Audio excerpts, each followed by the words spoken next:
Hi everyone, welcome to my channel. How to set VLC Media Player as default video player in Windows 11. To make VLC Player the default player, you can do the following. First, press Windows+I to open Settings, click Apps from the left panel. Select Default Apps. Scroll down and click on VLC Media Player. Click on each video format like MP4, AVI, MKV, etc. Then select VLC Media Player as the default.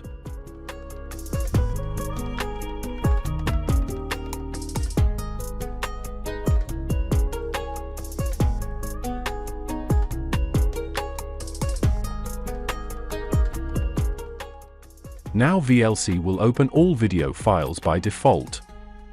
That's it. Very simple and very easy. Thanks for watching. Comment below what you'd like to see next. Don't forget to like, subscribe, and hit the notification bell for more.